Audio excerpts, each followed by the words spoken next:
It's time now for the award-winning #1 local talk show in Northeast Pennsylvania, The Sam Lesante Show.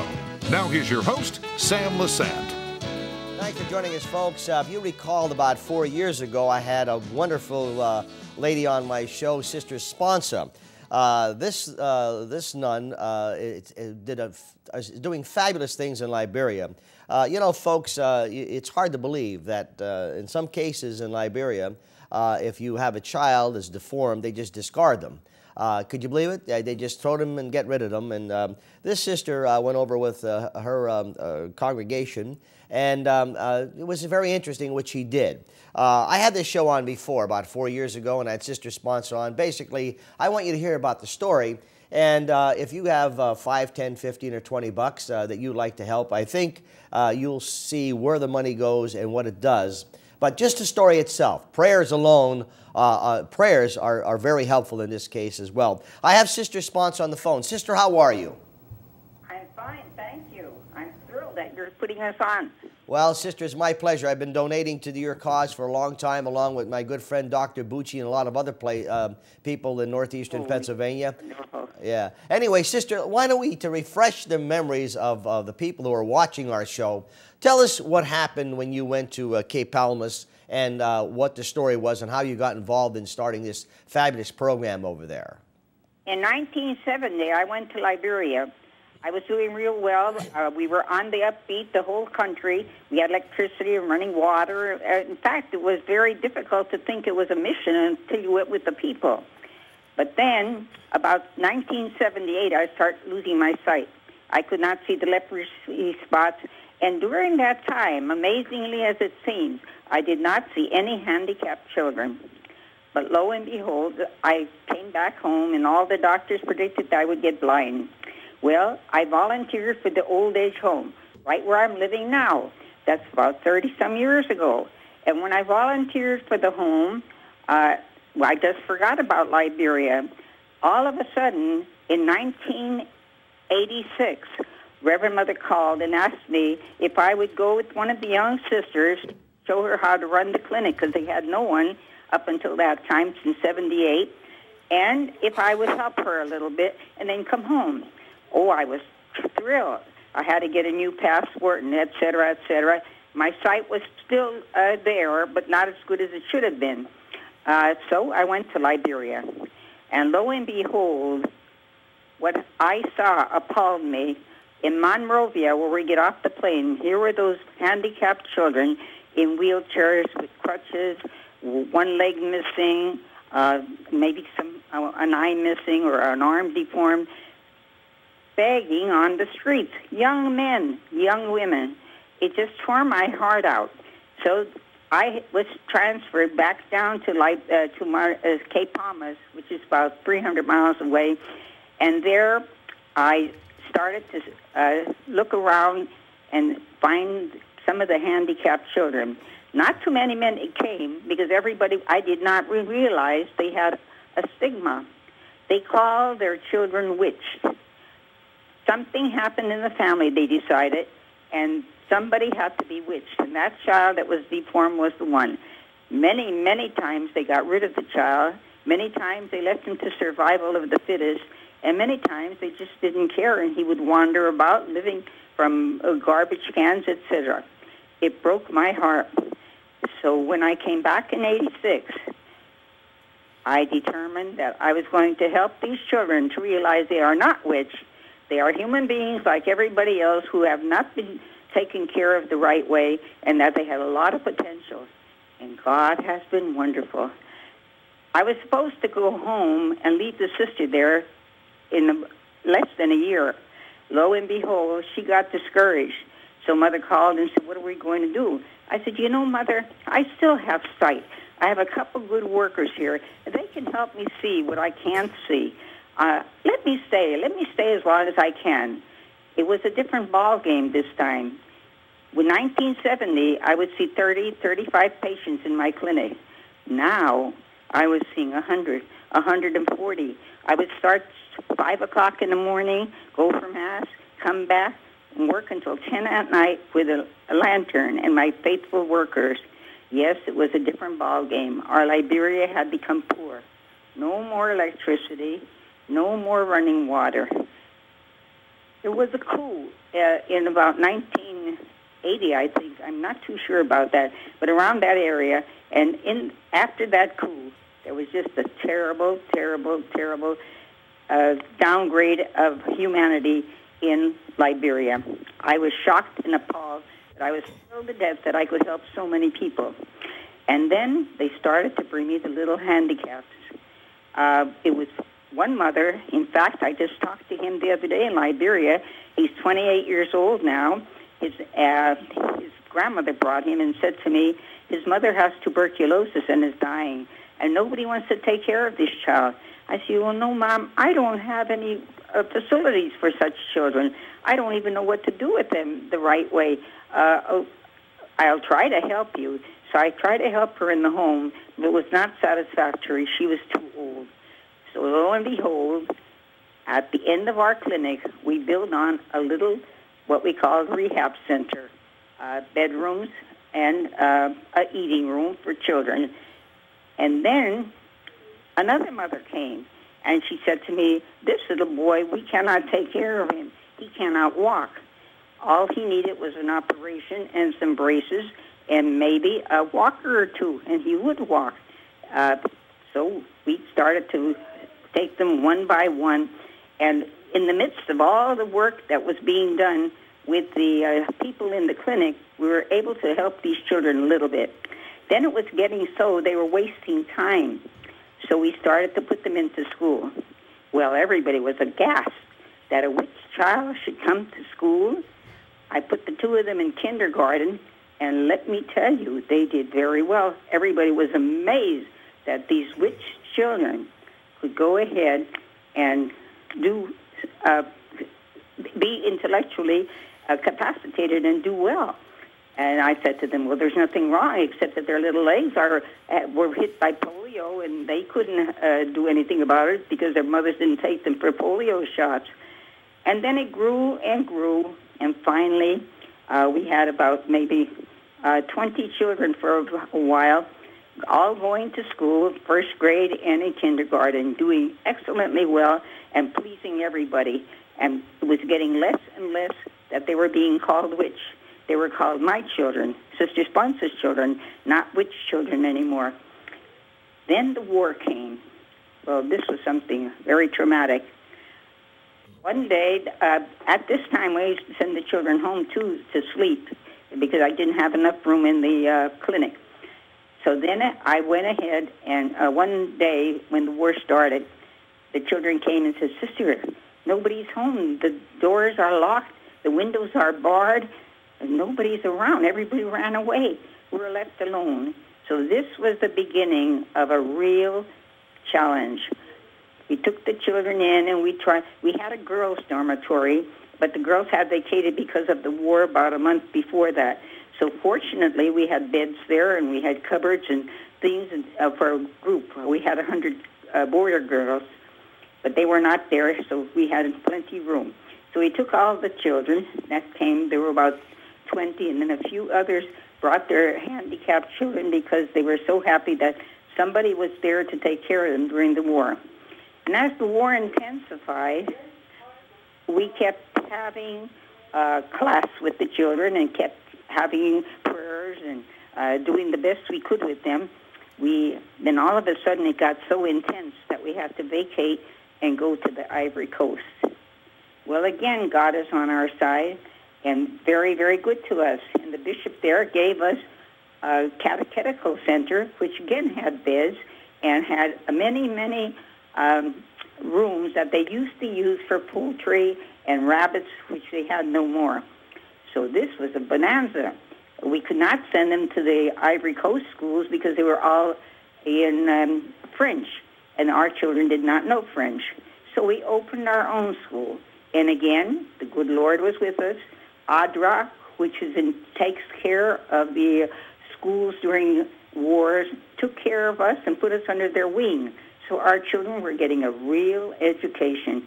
In fact, they were going to 7th grade, 8th, 9th grade. Some of them graduated there. We were there several years. And they took their state boards in Ivory Coast and passed them. Everybody was shocked. Here are handicapped children with braces because they had gone. I had taken them to Ghana for operations, and I had taken them to Monrovia when the war was not going on, and teaching them to walk, physical therapy, giving them crutches, and really and truthfully, they're doing well. Sister. The son, believe it or not, is still running the clinic now. He's about 35 years old. Was a very brilliant boy. His name was Victor. Victor was just incredible. He caught on to everything. In fact, I had a bookkeeper who was sort of cheating on me a little bit. So I said, Victor, you seem to know numbers real well, and I don't see too well. So how about us getting together and working together? So guess what? Victor became my little bookkeeper in the 8th grade, mind you, and he did a fantastic job. So the both of us were running the rehab center in Ivory Coast. And then Victor graduated with 3 other people, Annie, Victor, and Mayaka. They all graduated with very good grades, and I was real proud of them. And they passed the state boards. So then it finally came time to go back to Liberia.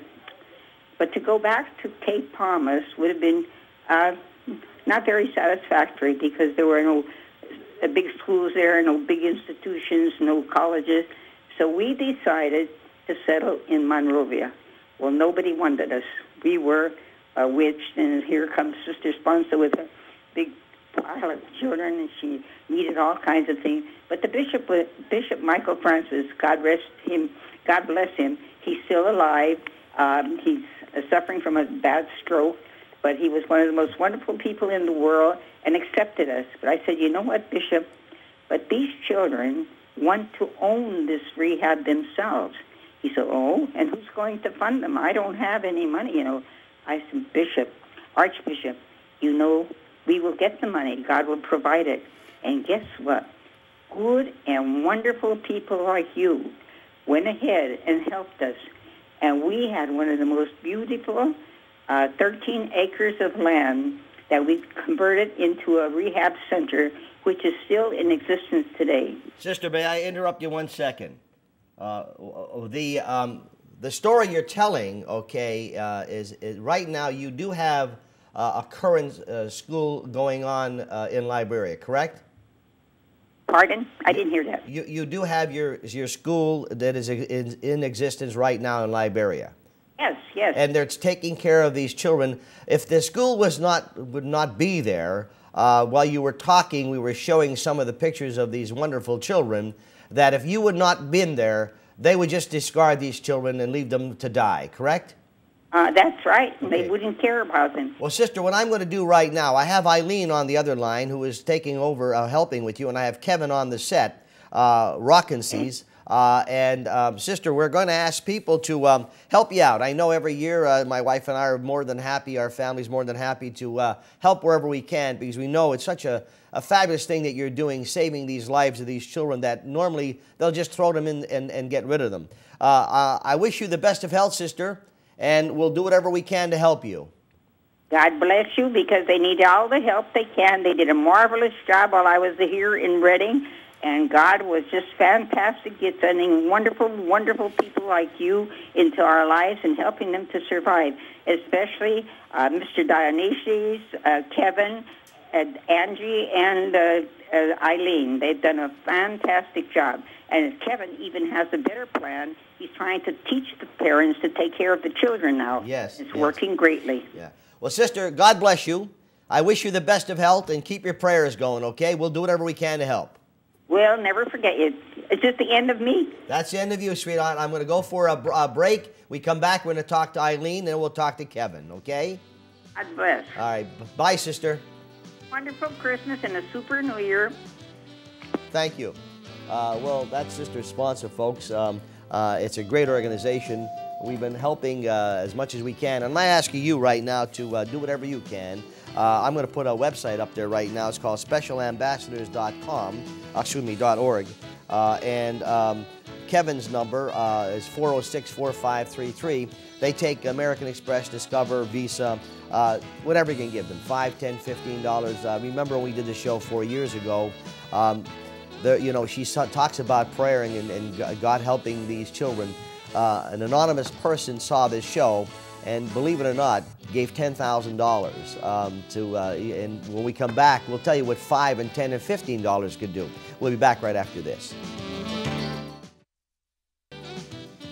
Welcome back, folks. As you know, this show is dedicated to Sister Sponsa, who's doing fabulous work in Liberia. You know, there are children that are born that are deformed, and they call them witched. And what they do, folks, they just discard them. They just get rid of them, okay? But Sister Sponsa was there with a group, and you've heard the story. This show runs a number of times. It's on our website 24/7. You can watch it on ssptv.com. We ask you to really think about this and see if you can help them. I have Eileen Rockensees on the phone right now. Eileen, you're a good friend of Sisters, right? Yes. Sister Sponsa and I graduated in nursing from Misericordia University in 1964. And you picked up from this work. Why did you get involved with this program, Eileen? Well, I had returned to New York, raised my family, got married, and then my husband was a teacher, and he came back, and Misericordia picked him up immediately because he had taught for 30 years at City University of New York. I kept hearing Sister Sponsa, and we were asking around because of all the sisters I've ever worked with, I only knew one Sister Sponsa. At that point, Sister was up on the Ivory Coast in exile with about anywhere between 50 and 80 children, and they were living in chicken coops and a small retreat house, and they were really in trouble, desperate trouble. And I kept asking until I found out where her family was, and they were down in Georgia. So when I called, I said, you know, we as a family really wanted to get involved and help. And at that point, there was no money coming in, and Sister Angie Sobolski told us that they were really considering bringing her back home because they couldn't support the project. She was getting so many abandoned children. And they just would be left outside her gates wherever she was. So, no, my husband and I discussed it, and we said, no, we absolutely wanted to become involved as a family, and we'd do anything. So she asked us whether we'd start collecting whatever we could, and she would drive up with what she had, and we would start sending sea containers out. Now, that was in 1994, out of Pennsylvania here. And many, many sea containers went out with wonderful, wonderful things that they needed desperately. And we started raising funds. Kevin would do a lot of telephone work. I would do telephone work. My husband would just cheer us on and say, you have to get out of Pennsylvania because Sister was born here, and she has family in Oklahoma, and she has family in Georgia. You've got to get to some of the other states. Eileen. Yes. I have Kevin here. I'm gonna talk with the both of you right now. Kevin, first of all, thanks for coming on the show. Thank you. Let's continue on with the fact that, you know, what we're trying to do here, and Andy, you could keep that information up, how people could donate or help. Let's talk about, you know, the hunger. I mean, these people go for days without eating. There's only 8 to 10% employment, so there's about 90% unemployment. Correct. There. So if someone gives you $20, what does $20 do? Essentially, about 95% of every dollar, 95 cents of every dollar goes toward the care of the children, both at the Our Lady of Family Rehab that Sister founded, as well as the 78 or so handicapped children we work with in the bush communities. And so what happens, Eileen, is when we're raising this money, okay, to help this this cause, 90% or 95% of those donations go directly to the people, because I know when the money goes over to different countries, unfortunately the money doesn't trickle down to the people that really should be helping, and that's the problem we have in some of these countries. But the money that you're helping with Sister Sponsa, and folks, there's the phone number and the website on there, goes to help them, right, Eileen? Well, we control the money. It is kept here in the United States, and we know exactly what they need. And Kevin sends MoneyGrams when we get phone calls about emergency surgeries that have to be done.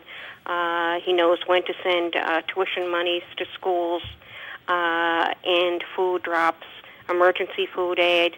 And so we are controlling the money, and absolutely 95% goes towards the children and the adults that are out in the bush, as well as the rehab the sister left behind when she came home 4 years ago. And Kevin, there it is there. Your donations will be made out to Kevin Rockensees, Teach Peace Foundation, 47 Harvard Avenue, Shreveport, PA. You know, when Sister Sponsa was talking, I mean, and she was telling this story, she could probably tell the story for about 2 hours, what she's seen. When you were there, what did you see? All the pictures and videos I could ever show where you might see on TV don't even begin to scratch the surface. Although, you know, it is a beautiful place, it is very poor. Most people in the villages and the communities live in very rough shod buildings or huts. A lot of them have corrugated zinc metal roofs, and a lot of times some of them are small enough that you get into a monsoon and some of them are flattened by the next day.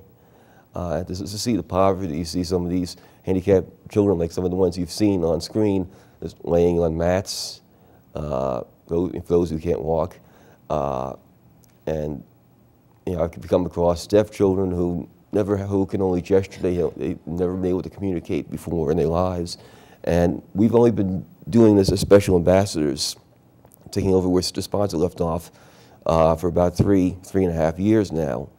And to see the impact that we've made in such a short amount of time, I mean, it's mind-blowing even to me to see what we actually have accomplished. And I don't do it alone. I have a 3-person Liberian staff that runs the program during the year.